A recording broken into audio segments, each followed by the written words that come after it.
पर जो दूध पानी चढ़ाया जाता है और वो दूध नाले में बहकर चल जाता है। बहुत ज्यादा लोगों का ये सवाल है कि वो दूध क्यों चढ़ाया जा रहा है। उस दूध को भगवान शिव को ना चढ़ाकर किसी गरीबों को बांट दिया जाए तो किसी गरीब का पेट भर सकता है।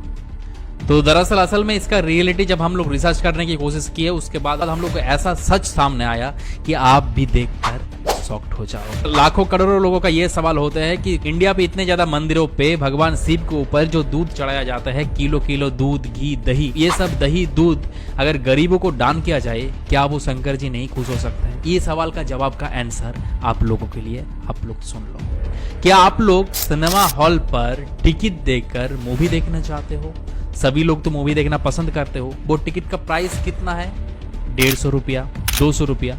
वहां पर मूवी में हॉल में टिकट देखकर मूवी को देखकर आ जाते हो। क्या जरूरी है वो 150-200 रुपया खर्च कर मूवी देखना? वो पैसा आप किसी गरीबों को भी तो खिला सकते थे।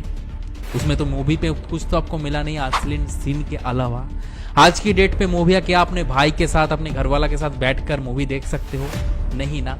तो आप पैसा देकर 200 रुपया देकर क्यों मूवी के खर्च कर कर आए? उसमें तो आपको कुछ चीज मिला नहीं, सिलेंडर सीन, कुछ भाषा है, कुछ गलिया के अलावा। चलो अब आप लोगों को सवाल पूछते हैं कि शंकर जी का दूध कौन से महीना में ज्यादा चढ़ाया जाता है? तो ये सावन का महीना, ये पानी बरसते हुए इस महीना में ज्यादा चढ़ाया जाता है और इसीलिए इसी महीने में इस टॉपिक को सिलेक्ट किया आप लोगों को रियलिटी बताने के लिए। ये सावन का महीना में पहला जो बारिश होता है वो आसमान पे प्रदूषित रहता है, पहला मेघ, और वो प्रदूषित बारिश में रूप पे नीचे आता है।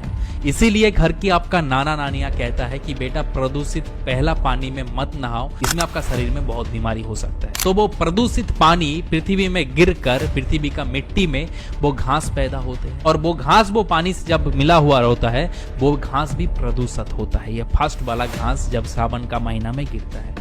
अब वो घास गाय में खाता है, कोई भी गाय में खाते हैं, उसमें वही घास से गाय का अंदर दूध पैदा होते हैं। अब वो दूध भी जब प्रदूषित होते हैं, क्योंकि वो पानी भी प्रदूषित था, वो पानी से घास और घास से गाय का पेट और गाय का पेट से दूध, इसीलिए सावन का महीना में दूध को इंसान ने खाया नहीं जाता, ज्यादातर पहला वाला जो दूध होते हैं। तो आज से 100 साल 200 साल पहले से होकर आया है कि ये फास्ट वाला दूध जो होता है वो फेंकना नहीं चाहिए, वो भगवान शिव जी के ऊपर चढ़ा दो, इसीलिए वो दूध शिव के ऊपर चढ़ाया जाता है। ये हो गया एक नॉर्मल सा रीजन। देखो आजकल तो नालियां बहुत ज्यादा है हर एक मंदिर में, जिसमें नाली से दूध आते हैं और वहां से दूध को प्रसाद के तौर पर लेते हुए लोगों को डिस्ट्रीब्यूट होता है। लेकिन आज से 100 साल पहले नालियां नहीं थी। किसी भी शिव जी का मंदिर कोई तालाब, कोई नदिया के पास ही होता है। महाकालेश्वर मंदिर किस नदी के पास है? क्षिप्रा नदी के तट पर। काशी विश्वनाथ कहाँ है? गंगा नदी के आसपास। ऐसा एक भी शंकर जी का मंदिर दिखा दो जिसके पास नदिया या फिर तालाब नहीं है। शंकर जी का मंदिर मतलब उसमें नदियां या फिर तालाब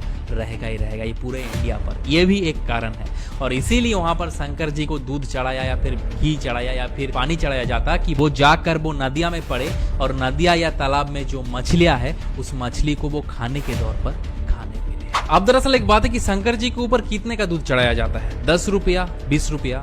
अब लोग शराब कितने का पीते हैं? 1000 रुपया, 2000 रुपया। अब ये जो माइंड सेट होता है लोगों को कि शंकर जी को दूध ना चढ़ाकर गरीबों को खिला दो, वो दूध नाली पे बह जाता है।